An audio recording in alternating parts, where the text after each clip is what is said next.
राष्ट्रीय महाअभियान के दौरान राष्ट्रीय कर्मियों द्वारा आपके घर पर उपलब्ध कराई गई जमाबंदी पंजी की प्रति को कैसे भरनी है और इसको कैंप में आपको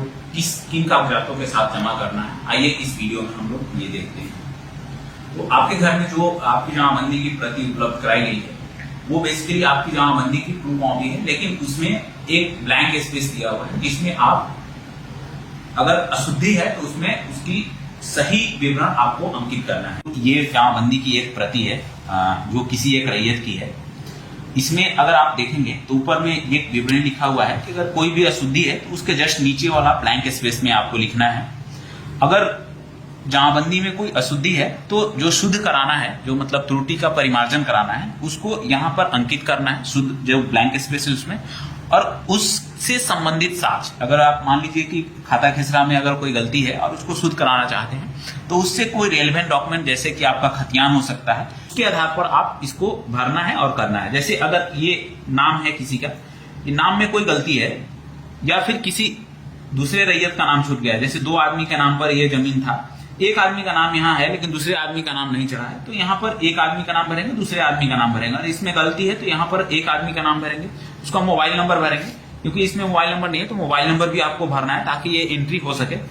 उसके बाद अगर खाता खसरा की बात करें तो यहाँ पर इस पर्टिकुलर जमाबंदी में देखेंगे तो 33 नंबर खाता है, खसरा 130 है, लेकिन इसका जो एरिया है 0 एकड़ 0 डेसिमल दिया हुआ है, जिसको कि इस रैयत को अगर अपनी जमाबंदी में सही कराना है तो उसको सही करने के लिए सबसे पहले 33, 130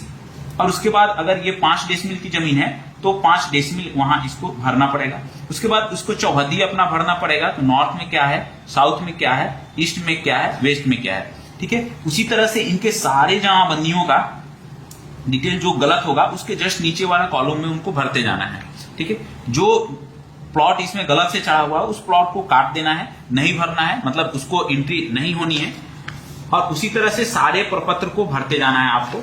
भरने के बाद लास्ट में अगर मान लीजिए कि यहां तक आप जब भर लिए और आपको लग रहा है कि हाँ इसमें और भी प्लॉट्स मेरा छूटा हुआ है, तो उसको ऐड करने के लिए यहाँ पर ब्लैंक स्पेस दिया हुआ है, जैसे एक ब्लैंक स्पेस दिया हुआ।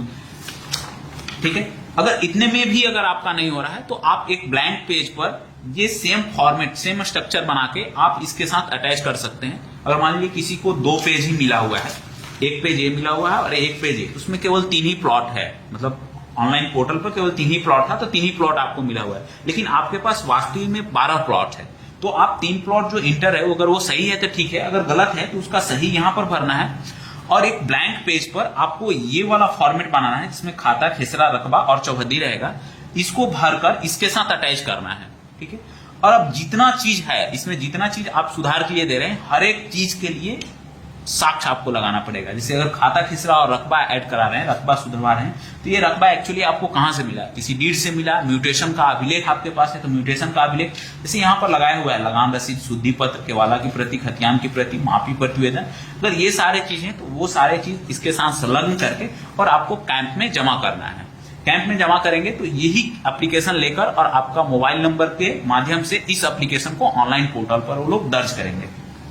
तो इस वीडियो में हम लोग देखें कि अगर आपकी त्रुटि है तो आपको कैसे करना है। तो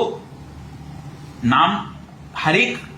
रिकॉर्ड के नीचे हर एक जो आपका विवरण दिया हुआ है, या तो नाम का विवरण हो या खाता खसरा का विवरण हो, उसके जस्ट नीचे ब्लैंक स्पेस दिया हुआ है, उस ब्लैंक स्पेस में आपको सही चीज भरना है। अगर कोई विवरण अगर गलत है और वो आपके जमाबंदी से रिलेटेड नहीं है तो उसको आपको जस्ट क्रॉस कर देना है। अगर जो छूटा हुआ है और इसमें स्पेस नहीं है, अगर वो पहले से ही नहीं है, तो आपको ये लास्ट में फॉर्मेट दिया हुआ है कि उसमें खाता, खसरा, रकबा आप भर सकते हैं। अगर ये स्पेस भी आपको कम पड़ रहा है तो आपको एक ब्लैंक स्पेस में सेम फॉर्मेट क्रिएट करना है, इसके साथ संलग्न करके और रिलेवेंट साक्ष्य के साथ ये मिनिमम जो रिक्वायर्ड डॉक्यूमेंट हो सकते हैं वो लिखा हुआ है। इसके अलावा भी अगर आपके पास कोई डॉक्यूमेंट्स है जिससे आपकी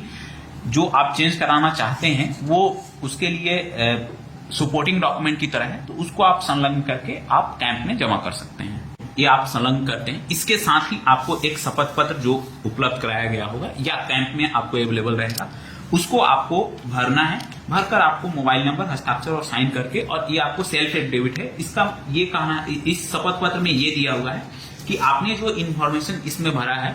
ये सही है। अगर आप ये गलत भर के देते हैं और ये गलत पाया जाता है तो आप पर कानूनी कार्रवाई की जाएगी। ये एक शपथ पत्र आपको इसके साथ संलग्न करके और कैंप में जमा करना होता है।